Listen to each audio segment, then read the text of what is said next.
All right, welcome everyone. I'm assuming you can hear the sound of my voice. If I'm incorrect, then you don't know what I'm saying, but you could raise your hand, text something. I see Khalid can hear me. And as long as Khalid can hear me, I think we're good to go. Oh, other people seeing Brenda can hear. So I'm assuming you all can hear me. And yes, Brenda can both. Congratulations. All right. So let's do this. You can see that there are handouts in the GoToWebinar control panel. If you, for some reason, can't open the handouts, then, well, I guess this just isn't your day, right? I guess that, but you could send me an email, and for a nominal fee, I'll send it to you. What we're talking about, so we've already discussed, it would be good to have a goal, right? It would be good to have a goal. And it would not only be good to have a goal, it would be good to have a plan. If we don't have goals, then a lot of times we don't make an effort. No goals, no effort, no effort, no result. Now, in addition to having a goal, we also ought to have a plan. And that's what we're going to talk about today. Essentially, we're going to talk about how to implement an effective plan. Now, one of the things that we're going to get into is you need to decide what kind of real estate agent you want to be and what do you plan on doing. And one of the things to think about is that depending upon how you're building your business, there's sort of this trade-off between quality and quantity. So for example, a good referral, somebody who says, like from a relocation company, right? Even though they charge large fees, sometimes 30 to 40%, these are people that are almost always going to buy or sell the house and use you as the agent, right? You're saying the conversion rate on a good referral is above 90%. Now, organic means, let's say you're interested in being the multifamily expert, and you're offering people information about multifamily residential properties in your area, and somebody reaches out to you, the chance of converting that is also very, very high. Not as good as referrals, but high. Portals, like from different kinds of things, Zillow and that sort of stuff, the leads they've actually gone down in quality a little bit. But again, you need more of them in order to get a transaction. AdWords, pay per click, right? You're going to need even more of them to get a transaction, because as we go down, the conversion rate goes down. List leads means you signed up for RedX, Espresso, Vulcan, one of those programs where they give you lists of everybody that lives in an area and their phone numbers, and you call them up and say, hey, when do you plan on selling your house? And so what we want to think about is the quality of our leads versus the quantity of our leads. Now, one of the things that I like to mention is that if you've never taken a DISC profile, a personality assessment, it wouldn't hurt for you to do that and to become familiar with it. Right? Tony Robbins has a free one. There's a bunch of them. And what you'll find is that people's personalities generally fall into this matrix. And the way this works with lead generation is that the people above the line, agents, above the horizontal line, generally would like to go get the business themselves. And the people below the line, agents below the line, would rather the business come to them. Now, the people on the left side, the D's and the C's, are not as relationship oriented. They don't really care about face-to-face. And on the right-hand side, agents care more about face-to-face.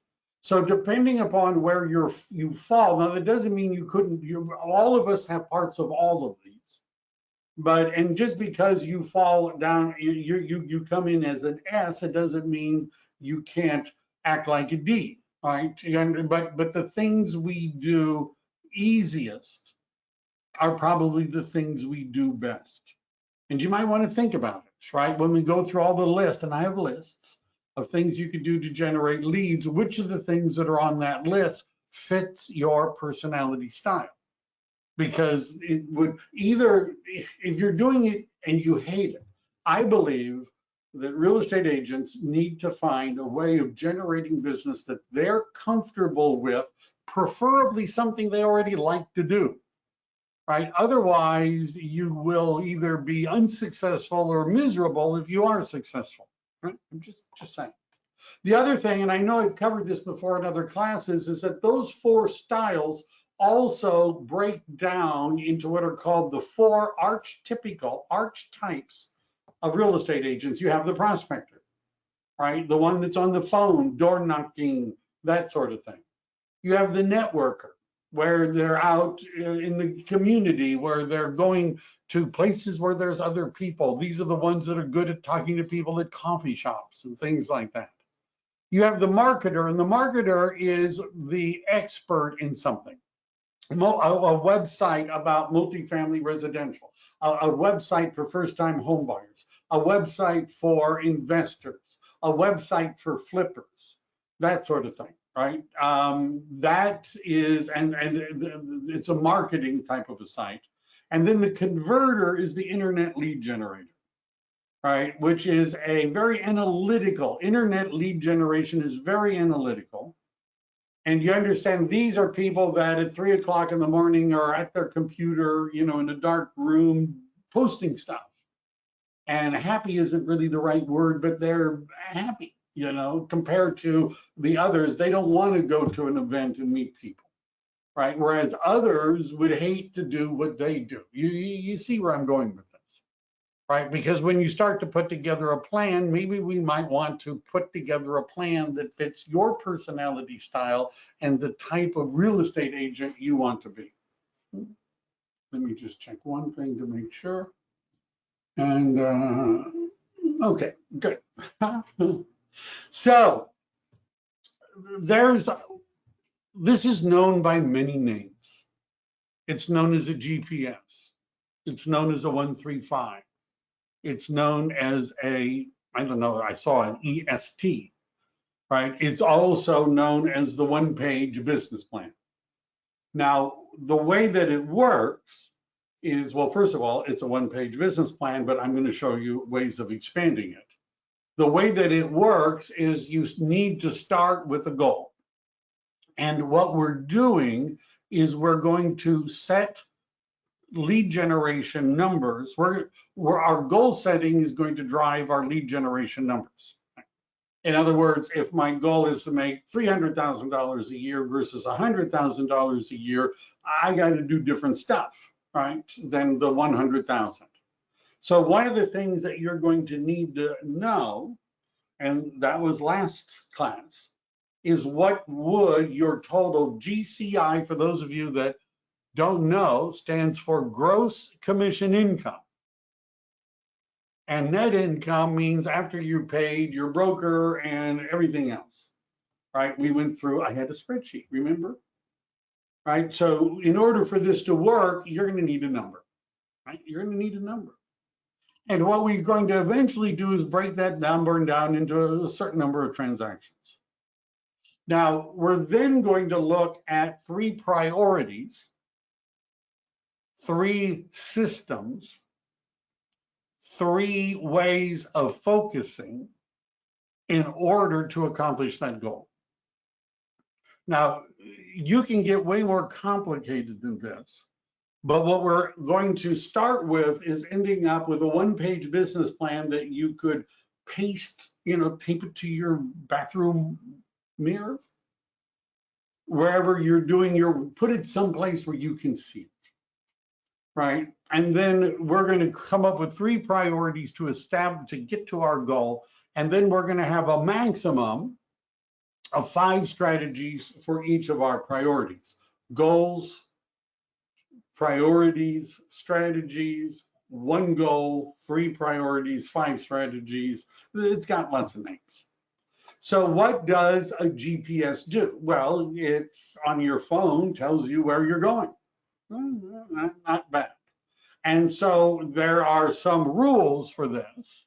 which is to start with, we want something we could put on one piece of paper. And then we have, if we're on a team, we would all be using the same one. And you would, if you have a coach, you would share and review it with your coach so that we can, we can see how it's going. So, and I'm going to give you some specific examples. So we have a goal. Let's say our goal is to close 12 transactions. Our goal is to do 24 transactions. You want to be an icon agent and get $16,000 worth of EXP stock, about 24 transactions. And then we're going to come up with a priority for number one, and it might be sellers, right? In order for me to do 24 transactions, I'm going to have so many seller transactions. Now, in my spreadsheet, we showed how you could, by using a factor, 75% or 60% versus 40, we would come up with a number of transactions that we would use with sellers. And then here are the 5 ways I plan on getting sellers. Right, so an example might be, I'm going to close, and it could be a dollar amount, could be a number, right? This is a little weird, I know, but you could say, I'm going to close 24 homes for, I don't know, 24 million, and I'm going to earn 600,000 in gross commission income, which would be about right. So then we're going to say, all right, if I'm going to do 24 transactions, how many of those are going to be buyers? How many of those are going to be sellers? And then the third priority is sometimes referred to, who do you know? What do you have? What do you know? And then I call it the product, right? Number 3, the third thing we're going to need to plan is the product. And if you're wondering what's the product, well, that's you, right? You're the product. You see, real estate agents, we don't sell homes. Sellers sell homes, and buyers buy homes. What we're selling is a package of services to help sellers get what they want and to help buyers get what they want. So one of the self-analysis questions you should ask yourself is, how good is your package of services? Can you explain to somebody what your package of services are if they're buying or selling or investing, and why that's going to help them? Can you do that? And if your answer is no, I don't even know what you're talking about, I can barely use my lockbox, let alone a package of services. Well, you see, we need a good product. Because if we're doing number 1 and doing number 2 and we're getting appointments, but we got no product, right? We've got no presentation. We don't understand any scripts. We don't know what to say. We don't know how to search the MLS. We don't know how to do a CMA. We don't know how to do anything. Right? You're saying we're not gonna get very far. We're not gonna get very far. So one way to do this is to say, I'm gonna close X number of buyer transactions. I'm going to close X number of sellers, and I'm going to do it by taking X number of listings. I notice I have more spaces than I wanted, but it bothers me if it doesn't bother you. And I'm going to have to know more about real estate. I'm going to have to know more people. I'm going to have to be in business with different people. Do you have a good loan agent? Do you have a good escrow title rep? Who do you know that can help you? All right, we're going to talk about that. So let's look at an example. So let's say, and I didn't come up with the numbers, but buyers closed. Right? So let's say I have to actually add this together. I don't know, 6, 12, 13, 14, 18, right? So this was apparently an example I did for 18. So if we wanted to close 18 buyers, how many? What are the ways in which we could find people that want to buy a home? Number 1, we could talk to people we already know, our sphere of influence. And so even though these numbers, we're just guessing maybe at the beginning, And by the way, once you become more experienced and over time, you start to know your numbers. I've coached agents who said to me, I know I'm going to do 8 to 10 transactions from doing this. I know I'm going to do 8 to 10 transactions from doing that. I'm looking for another 8 to 10 transactions, doing something else. Right? You understand they've been doing it so that they now know that this amount of effort in this area produces roughly this amount of results.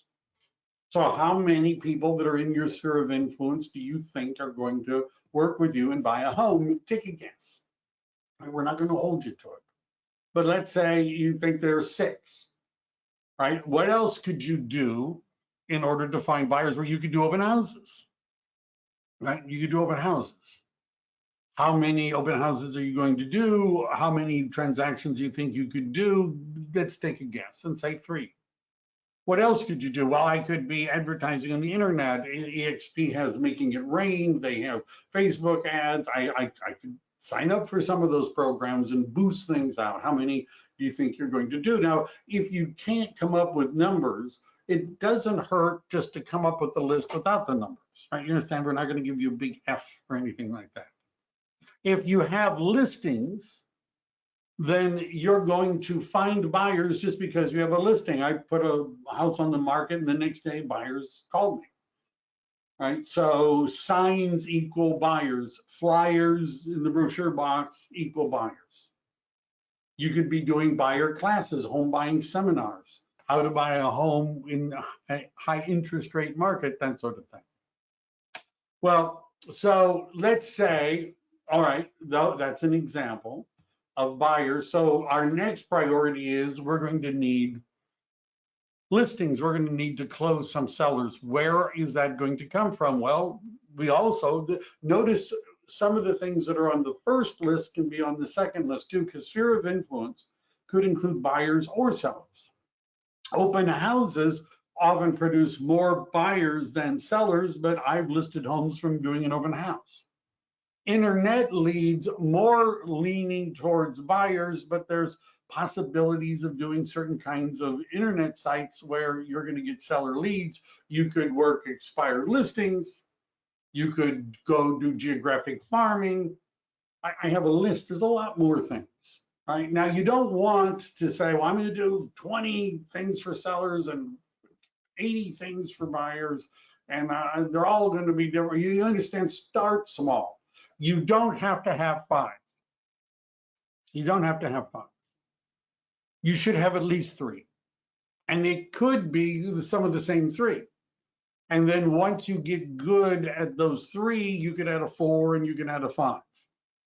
I may have mentioned this, but one of the companies I worked with when I was coaching for them, they had studied agents that were earning over $1 million a year in gross commission income, and they found that the average agent in that category had 12 ways of generating leads, but 80% of their business came from 3. But start with 3, and then you could start to add. Now, part of this is sometimes called the 1355 who. And so what the 1355 who would mean, for some reason I like saying that. So remember, one of our strategies was sphere of influence. See, now we're getting onto another page, right? And I actually have some software that I like to use for this sort of thing, which I'm going to show you for no additional charge. But let's say sphere of influence, right? That's one of our strategies. So that's one of our 5 strategies for buyers or sellers. So now what we're going to do is ask, what are the 5 most important things that we could do for our sphere of influence? Well, we could call people once a month. Now, the who means, does that have to be me or does it have to not be me? Does it have to be me or could it be somebody else? Now, if it's a phone call to people you know, that's going to be a me thing or a you thing. Mailing something to them once a month, that does not have to be me. People sometimes respond to me because they think that the emails I send them, that I'm actually sending them, personally an email. But in fact, my assistant, my director of admin is doing that. It's not me. right? I've had a full-time assistant for 7 years, right? And this is called leverage, which we're going to talk a little more about. I should send emails twice a month. That is probably going to be me. Well, excuse me, that does not have to be me. Does not have to be me.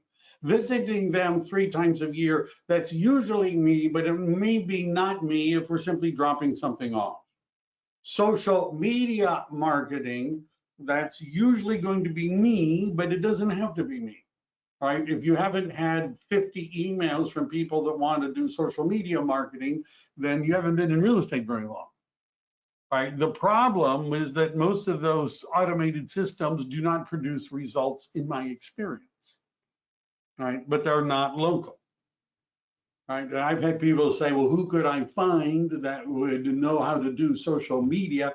Any high school dropout, right? Pretty much, would know how to do that. You get the idea. So once we've identified that we're going to be working our sphere of influence, and this is just a sample list, what are the things we're going to do to work our sphere of influence? Now, I would also could add to this, we're going to import all of our sphere into our CRM. How about that? Right? Most CRMs have, so in fact, EXP CRM, which is called KB Core, has a sphere of influence playbook, right? Which if you don't know, you ought to look at it. When you log in, there's a thing that says playbooks. And one of the things we could say, well, I'm going to launch the sphere of influence playbook, right? I'm going to import and by the way, importing people is part of the playbook, right? You understand, you might need to think about this, but as a general pattern, we want to email people twice a month. We want to call them at least every quarter. We want to do things like some event or something together. We would like to contact them on social media. So let me look at a couple of examples. These are just some more examples, right? So a METS database is also the people you know, it's also a sphere of influence. So one of the things we might do, this is just another example, is we might say, well, right now I have 250 people in my database, and I want to grow that to 750. Now, what that means is I'm going to need to add 2 people a day, 5 days a week, 4 weeks a month, and in a year, I would have grown it to 750. I also, in order to get the most out of the people I know database, I'm going to categorize people. An A+ is somebody that has either already sent me business, already sent me referrals, or people that I believed that if they overheard people talking about, gee, a good real estate agent, they might go up and interrupt and mention my name.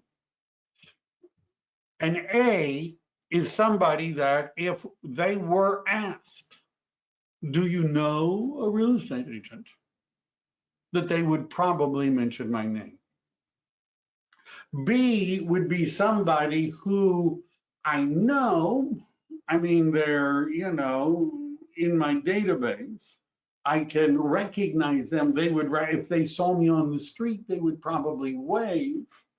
Do I know if they would refer me to anyone? I don't know that, but they at least know who I am. And a C is dead. I don't know. I don't want to put it that way. A C is somebody that's in my database because somehow I've interacted with them. But if the police called me up and said, can you come down and pick this person out of a lineup?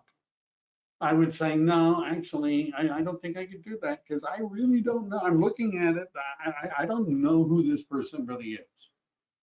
Now, what the goal would be is to move the C's to the B's and the B's to the A's and the A's and A+. Do you realize that if you had 10 A+, 10, that would refer 2 people a year to you, and 30 A's that would refer 1 person a year to you, you might be good. The question to ask yourself is, could you live on that? You have to cut back a little maybe, So there's something called the 33 touch, which simply means we're going to email, touch, in person, on the phone, somehow 33 times in a year. We would want to be customizing that for A pluses and A's. In other words, the B's and the C's, we could go into our KV Core, system, our CRM, and we could launch a program. It's going to, send them a birthday email. It's going to, holiday email. I mean, we're just, buyer and seller tips and things like that. But for A's and A pluses, we want it to be special. So one of my examples about this is somebody on Facebook has a birthday, right? I don't know if I should admit this, but my assistant actually goes and says, happy birthday. Just telling you, I have like 5,000 Facebook friends, right? 5,000. And so there's a birthday. Now, if I look at it and it's somebody I know, for example, there's an agent I know, and I'm in, Morgan Hill, California, which is south of Santa Clara County. We make a joke about ourselves that we're called Morgan Hillbillies, I'm just, and she's in Gilroy and Hollister and Morgan Hill and is a cowgirl, right? Really into riding horses and all that sort of stuff. So on her birthday, rather than just typing in happy birthday, having, my assistant type in happy birthday, what I'll do is I'll find at least an image that says happy birthday that is cowboy oriented, cowgirl oriented usually, right? And I'll put that picture in. See, she knows that I know, and I'm actually modifying what I'm doing. If this is somebody that has referred business to you, an actual birthday card, texting them, hey, happy birthday, dropping off a present, right? Do you understand? We don't necessarily treat each category equally. So what is an 8x8? An 8x8 would be if I met you, and I covered this a little bit in the last class I did, and I met you, what I would do week 1 is maybe send you a handwritten note. Week 2, I'd call you on the phone. Did you get my handwritten note? Week 3, I would send you some item of value, something about the market, something, right? It might be about an event that's going on in your area that you might not know about. Week 4, a phone call. Week 5, some other item of value. Week 6, a phone call. Week 7, an item of value. Week 8 would be another phone call. And although we could automate things like this, it's just that once a week for 8 weeks, we're not going to continue doing that, but it would build name recognition. And we would also look up everybody in our database and find them on social media and connect with them if we can. If they're on LinkedIn or Facebook or Instagram, whatever, we're going to look for them.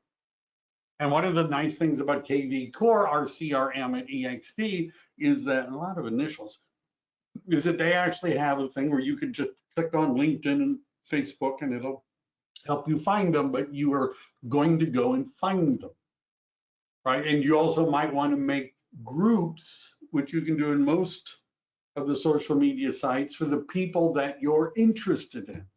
So you can make sure that you're looking at their posts all the time. An example of 5 strategies for prospecting, right? Because that's one of the things you're going to do. I'm going to prospect. I'm going to call 3 for sale by owners and expireds per day. I did that 5 days a week, and I did that for 4 weeks a month. For 12 months, I had to be 720 people. I'm going to have a custom 8x8 for people I talk to for both for sale by owners and expireds. I might do circle prospecting. That's where you just, call people in a neighborhood, right? You can get their phone numbers of homeowners that have owned property for a certain period of time. If I'm going to call 8 a day, I'm going to do it 5 days a week, 4 weeks a month, 12 months a year. That would be 1,920 additional contacts. I'm going to spend 30 minutes a day practicing my scripts, and I'm going to make sure that I have a good listing presentation, because some of these people might say, okay, come on over. Now what do I do? Right? You understand? I know agents that just plow into this, and then when somebody says, well, all right, come on over, let's talk about it. Can you be here this afternoon? They're like, oh, yeah, no, I don't want to be here this afternoon. I don't know what to do. I've never bothered to get to the listing presentation part. Another example, right? Another example, allied resources is what we call vendors or business partners. I'm going to talk to 2 loan agents a day, and I'm going to do it 5 days a week for 4 weeks. After 4 weeks, I'm going to talk to 2 CPAs a day, 5 days a week. I'm going to talk to 2 landscapers. I'm going to talk to 2, they doesn't have, you understand, if you made a list, and I have a list of about 100 different, allied resources, from window washers to house cleaners to flooring contractors to kitchen remodelers to landscapers to plumbers to, did I say house man? Anyhow, and my goal is to talk to 2 of those vendors a day, and I'm going to do it 5 days a week, and I'm going to do it for 4 weeks a month for 12 months. That would be another 480 contacts. Of course, you might want to learn and practice scripts for talking to vendors. I have some samples. You might want your own once a week for 8-week program designed for them, because it's a little different than an expired listing. You might want to put them on the 33 touch, which means, so I've done this in a previous class, but 2 emails a month, that's 12, right? 2 emails a month, that's 12. That's 24. Nobody corrected me. 2 a month times 12 months is 24, right? So if we email people, what would we be emailing them? A holiday or something like that, and something that's going on in the market, right? But that, if we did it twice a month, that would be 24. If we called them every 3 months, that would be another 4 contacts, which would bring us to 28. If we sent them a handwritten note or a text of some sort after every time we talk to them on the phone, that would be 4 more touches. Now we're at 32. Most people have a birthday. Most of them do, right? And so if we acknowledge their birthday, that would make 33, right? In my previous, class, I did that list that I just rattled off, but you get the idea. Vendors, we're going to get vendors that are going to do co-marketing with us or co-lead generation. We're going to sponsor events. We're going to do advertising. That's an example, just an example. All right. So what else did I give you? Let's just say, I got 55 people. I'm impressed, I guess. Is that the right word? So one of the things that I've done, just because I have lots of free time apparently, if you're saying, well, what could I possibly do? So what I've done is I put together a short little list of various seller lead generation activities, expired listings. Now, all of these, because what typically happens is somebody says, search for abandoned homes. How do I do that? Where would I be able to get abandoned homes? How will I be able to work abandoned homes? Hey, Mike, why don't you tell me how to do that? Well, if we went to Google and how to find abandoned houses, wow, looks like somebody else is already. We're going to find that there's actually companies, really. And here, what is it? We Buy Ugly Houses has some tips. 3 ways to find abandoned houses here, where and how to find abandoned properties for sale, how to research abandoned properties, videos. There's videos on how. Does everybody understand? Before you email me to say, and so that sometimes when people email me, I do what I just did, and I get a few links and I send it back to them. There is a lot of information on how to do every one of these things. Right? How to be active on social media, now that could be broken down into lots of different areas, which I'm going to give you an example. But you're going to find that there is there stuff on the internet, videos and other things about how to work for sale by owners. Oh yeah. How about working rental properties? You understand, you find a house for rent. The idea is to maybe they would like to sell it, because they're getting tired of renting it and tenants and all that. Pre-foreclosures or NODs, notices of default, notices of sale, bankruptcy, divorce, probate lawyers, professional referrals, farm areas, social media, past clients, home valuation landing pages, local businesses, cold calling, sphere of influence, service providers, open houses, house flippers, investors, events, relocation, affinity. REO is bank-owned properties, door knocking, probate, which is sort of the same thing as probate attorneys, but there's other ways of working probates without going through the attorney. Buyer lead generation, there's a nice little list. May not be exclusive, you know, you might be able to find more. You might be able to. And if you're one of those, I want to be a marketer, you might want to look into some of the different niches, right? Niches could be demographic, divorces, people getting married, international, single parents, people based upon their employment, economic status. See, employment, I have agents, you can use LinkedIn, and there's software you can use on LinkedIn where you could say, I want to look for, I like working with engineers, right? I'm going to look for everybody. And I've done this where I reached out to everybody in the Bay Area that worked at Apple because I was working with a credit union that Apple used. Okay? You could target as a niche people based upon their real estate experience. Are they renters, first-time buyers, first-time empty nesters, move up, move down, foreclosures, right? You could. And by the way, some agents have web pages designed for that. How about housing type? Agents that are on my team at EXP can do commercial real estate because I'm approved by the broker for commercial real estate. I used to be the commercial mentor at one of the Keller Williams offices I worked in, right? Which gives you another niche that you could work on, fixer-uppers, luxury lofts, oceanfront ranch style, you get the idea. New construction, right? That's something that I like working with. You could a particular location type.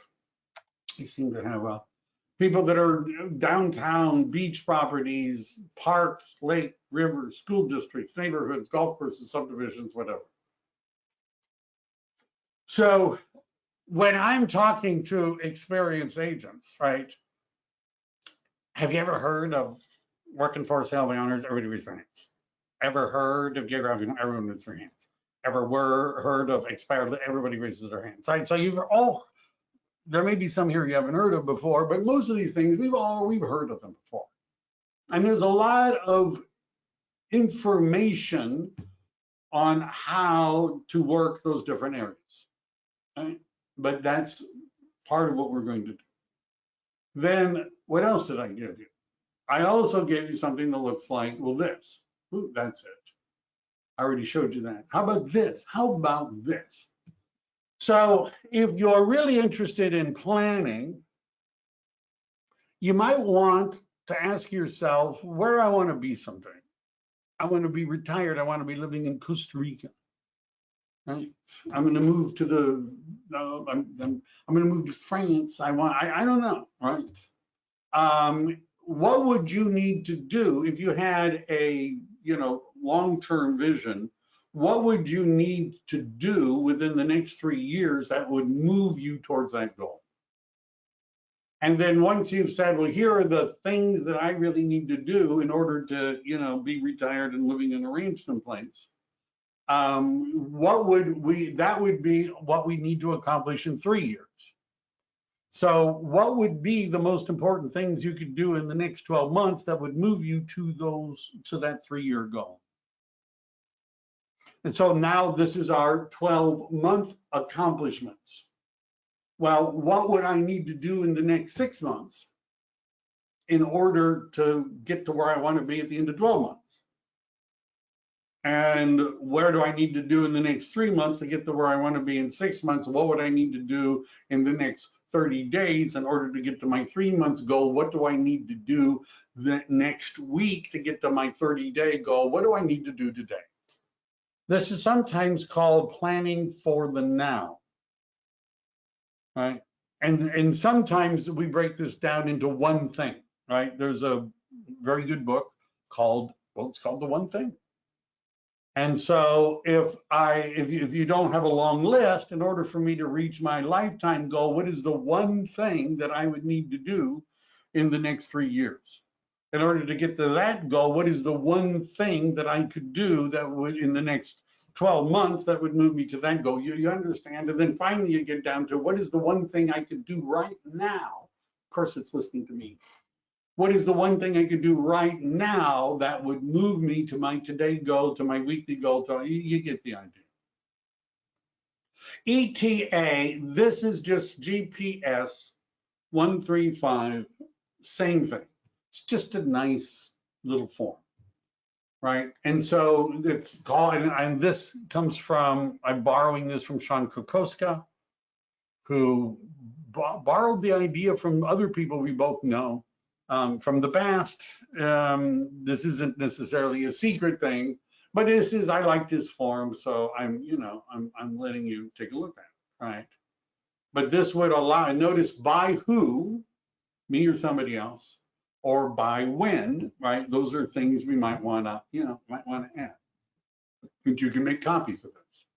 So here would be our expectation for 2022. And we would write in 12 transactions, 24 transactions, whatever, 2023, how about that? Buyers, sellers, and the product. Okay, so let's assume you've thought about all those different ways of lead generation. You've analyzed your own personality style. You've answered the question: am I a marketer? Am I a prospector? Am I a networker? Am I a computer guy? And you've got your list and you've got this together. Right now, you could put it on your wall and you could look at it, but that's not going to necessarily get anything done. Because now what we have to do is we have to take this, and I want to show you one thing before we go on. There are many programs like this. This is a program called, it's called Whimsical, and it's just the name of the program. Yes, I pay a fee for this, and it's obviously, I have a lot of free time on my hands, I know. And it's a type of mind mapping program. And so what this was actually something that I designed. Oops, I didn't want to do that. I did. So like, for example, here's sphere of influence. And so what I've done is I've made a list, and I've, and so you can keep adding and you can keep adding and you can keep adding, right? You'll notice like under community events, you can join them, text messaging, phone calls, emails, market update, holiday, networking groups. You get the idea. Segment your contacts, right? You get the idea, right? And over here, I really don't need all this. Why isn't it showing up the way I want it to? I don't know. I just don't know. But maybe because, but you get the idea. Using some of these programs, what we're going to want to start with is sort of laying out what the plan is. All right. After we've done that, all right, now we've got, you've got this tree of activities and things like that. What we want to do, and this has been given a lot of different names. When I first learned it, it was called a 411. I call it an action plan. This is just a similar one. And so what we're going to be doing is taking our goals and we're going to break it down. And so monthly tasks, all right? So our annual goal, our year is 2023. My annual goal could be 24 transactions, 300,000, or actually be my market 600,000 in gross commission income, right? Whatever, right? Whatever, rocks your boat, you put that down. So now what we're going to say is, all right, in the month of November, right? And I would be writing in November 2022, right? Although I'm a little ahead because 2023 is what we're really playing for. I'm just giving this as an example. What are the things that I intend to accomplish in November? Now, you understand, out of that long list of things, there's some things, I can't do them all in 1 month. Right? I'm not going to do them all in 1 month because I just don't have enough time to do them all in 1 month. So the things that I'm committing to do in the next month, let's say, let's do December, next month, right? I'm going to contact everybody around the holidays. I'm going to throw a holiday party. I'm going to go to holiday parties. I'm going to do holiday greetings. I'm going to give people, I mean, whatever those things are, we would write them down. These are the things I'm going to accomplish in December. I'm going to get my listing presentation together. I'm getting my buyer consultation together. I'm going to, you know, whatever those things are that you plan on doing in November, December, whatever the month is. So now that we have that, all right, here are the monthly tasks I intend to accomplish in that month. So now the question is, what am I going to do week 1? Now we don't do week 1 and week 2 and week 3 and week 4. We start, so let's say week 1, I write down, I'm going to add all of my contacts to my sphere of influence, right? My sphere of influence is going to go into my CRM. Right? Who's going to do that? Well, CalDRE will do that. My assistant knows how to do it. When will that happen? Well, by the end of this, I could do this by the end of the week if I had it all together. Maybe next, I would write that down. What else might I do? I might call 10 people a day, 5 days a week next week. So I'm going to write down, call 50 people. That would be number 2. Who's going to do that? I'm going to do that. Could I hire people to call people? Yes, I've hired people to call people. When am I going to get that done? It'll all be done by the end of next week. Does everybody see where we're going? Now, once we've written that list, we're not doing week 2 yet, but week 2, we're going to go back and look at our week 1 list. And let's say the first thing I said I was going to do week 1 is import my sphere of influence, get it together, import it into CalDRE, but I haven't done that. I just didn't do it, you know, busy. So what I'm going to do is I'm going to move that over into week 2 because I didn't do it. So if I had made a goal, let's say my goal was to contact 10 people a day. This is a monthly goal, 5 days a week, that's 50 people a week. And I was going to do that for 4 weeks. That's 200 people. So one of my monthly goals was to make 200 phone calls. And in week 1, I said, I'm going to make 50 calls in week 1, but I noticed that I didn't really make 50 calls. I only made 30. So either I got to step it up, right? You understand? If I just do 50 in week 2, I'm not going to reach my monthly goal because I slacked off in week 1. So I have to add, right? I've got to now do like 70 calls instead of 50 because I didn't do what I was supposed to do in week 1. Does everybody understand what I'm doing? Right, so we write the monthly goals. We start with week 1. Some things we're not even going to attempt in week 1, but that's okay. We then look before we begin week 2, what did we or not do or not do in week 1, move them over or add things, do other things. If we've my listing presentation together, nailed it, got it, all ready, I'm ready to go on a listing appointment. I don't have to do that in week 2. But if I didn't do it on week 1, then I got to do it on week 2. Does everybody see? And then there's week 3 and week 4. Okay? And by the way, some of this could include personal accomplishments. Having to go to the gym, I'm going to, you know, walk every morning, something. Right? Now, what are reasons that people become realtors, right? And this is just, you know, what are your reasons? I was, you know, just left this in. People generally want to become real estate agents because they have a flexible schedule. They can make money, investment opportunities, right? You know, I'm not really going to spend time on that. The 20% tasks, what that refers to, I talked about the 80-20 rule, where 20% of our activities produce 80% of our income. And the question for you to think about are what are those things? Talking to people, right? Talking to people, showing property, going on listing appointments, buyer consultations, right? Appointments, we can throw that together. So what you want to be doing is to think of all the tasks that I could be doing, which are the tasks that I could be doing that are producing the most amount of money for me. So this is from Stephen Covey's Time Management. If I wasn't doing other things right before the session, I was going to give you guys a poll, a quiz.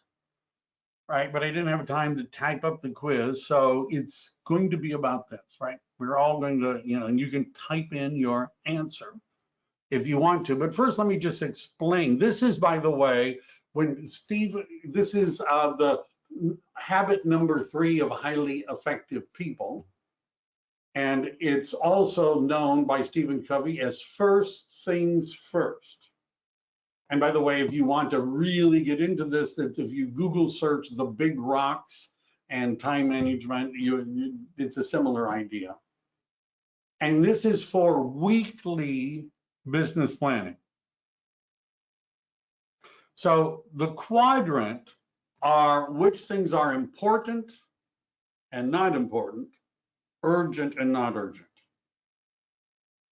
So the question is, right? This is not a conceptually difficult thing to see. Which of these 4, important and urgent, important and not urgent, not important and urgent, not important and not urgent, of those 4, this is the quiz, everyone, you ready? Which of those 4 should a successful person be spending most of their time in a week? Which of the 4?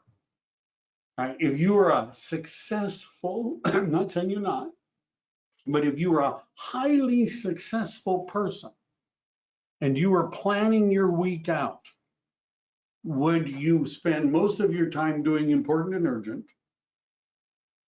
Are you doing important and not urgent? Are you doing not important and urgent? Or not important and not urgent? Which of those 4? I see some people are voting. We can hear, I got all 3, important and not urgent, important and urgent. Any more? I only got 2 people voting. How disappointing. Important and urgent. Important, not urgent. Some people, important and not urgent. All right. So people are voting, and some of you voted. What is the area that we would want to spend most of our time in? And the answer is important and not urgent. That would be the area. Really? Yeah, really. Why? And I should have changed it, but how about this? Pen color. How about this? There we go. So if we're spending our time doing important and urgent, that means we're reacting. High stress. See, I know it. I'm in real estate too. Yesterday, I was in a coaching certification class for success coaching all day long. Really all day long. Zoom, so they're watching you. But I got agents that have transactions going on, right? And that I've got to talk to, right? Because we got a transaction going on. And so if we spend our time, most of our time doing important and urgent things, then we're not doing it right. You understand? Because all we're doing now is putting out fires all day long. I managed a real estate company a while ago that had 5 offices and about 800 agents, and I could spend all day just reacting. Now, what do we mean by important and urgent? I get emails, text messages, phone calls, right? They want me right now. Right now, one guy keeps emailing me again and again and again. He wants me to respond. I could spend all day responding to text messages, emails, and things, and phone calls. I could spend all day. But a lot of those things are not that important. Right? This one guy wants to explain to me why he has a referral system that I ought to, yeah, you and 1,000 others, this is not urgent. Not important and not urgent is when you're, making comments on Facebook or Instagram and you're scrolling around, watching YouTube videos, not real estate related. Important and not urgent. This is the area that we want to schedule. An example would be having a good listing presentation. That's important. But unless you've got an appointment today, it's not urgent. Having a good buyer consultation, that's important. But unless you have a buyer to talk to, not necessarily that urgent. So the thing about this group is we can plan it. We can schedule it. We can allocate a certain amount of time. Should you know the real estate market in your area? Yes, it's important, but not necessarily urgent. Can you schedule time every morning to study the MLS and look at things? The answer is yes. So anyway. And so there's a place for you to think about this and maybe write some out. This is a sample of a schedule. Notice some things are in green and different colors. And what I do, and I'm not going to show you mine because it's filled with appointments. When my sponsor, my business partner, is like he and I are, well, let's just say he sometimes thinks I have more free time than I have. And when he says, well, when can you talk to me today? I'll do a screenshot of my calendar and text it to him. And he's like, wow, right? Because there's appointment. Right, and you see, when I'm scheduling my day, my 20%, given what I do, is talking to real estate agents. That's my 20%. Talking to real estate agents about joining EXP, joining my team, or helping them with their transactions. That's my 20%. And so my goal is that 80% of my time that I schedule every week is to do that 20%. Right? And that doesn't mean I'm not going to the board Christmas party. It doesn't mean I may go to a local board breakfast. It doesn't mean I'm not going to watch a video on the housing market. But you understand that's not the 20%. It's important, but not urgent. And it's also not directly tied to me making money. I mean, eventually it will be, but you get the idea. This is just a sample, right? And this, by the way, is the final Kool-Aid. Really? The final Kool-Aid that you need to drink. It's called time blocking. And so what time blocking is, many of you that have met with me realize I use a calendar program. If you want to make an appointment with me, that's not urgent, right? If it's an urgent, a transaction, client kind of a thing, text me. Those of you that work with me know I respond to those. That's high on my list of things to respond to. But if you just want to chat about KV Core, or how the MLS works, or things about your business, you better make an appointment, right? It's important that we do that, but it's not urgent to me. And they're just saying, well, when can you talk to me? Tell me, use my calendar link and pick a time.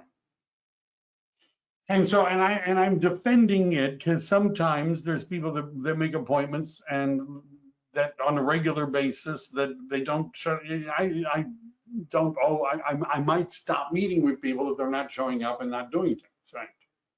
But this just gives you an example. So I've gone through coaching programs myself where I was being coached. I had spent money every month to be coached by somebody that only coached real estate coaches. And let me just put it, she would say to me, she says, okay, so when are you you're going to do this when? Next week? She'd say, great, what day? And I would share my calendar with her. She'd say, what day? See, now I have to think. So I have to look at my calendar. Maybe Wednesday. Oh, really? I'm looking at your calendar. You don't seem to have a lot of free time on Wednesday.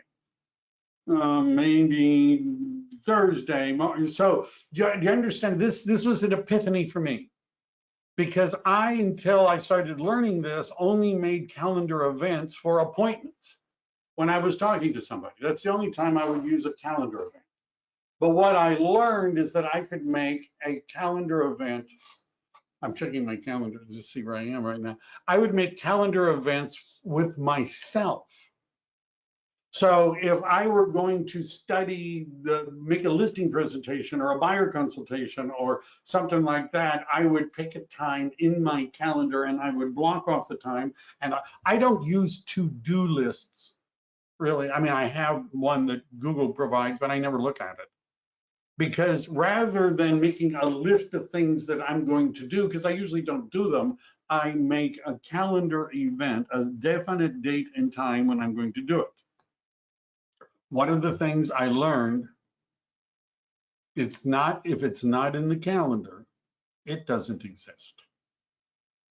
Another thing I learned, it's not about selling real estate. It's about following a schedule. When I was at another company, I watched the guy that year was the #1 agent in the company, and he had a team. He had a #1 team, and the team was his name, team. And he was being asked. He's standing in front of thousands of people. What is his role in being, the leader of this team? And this guy had a deadpan kind of demeanor.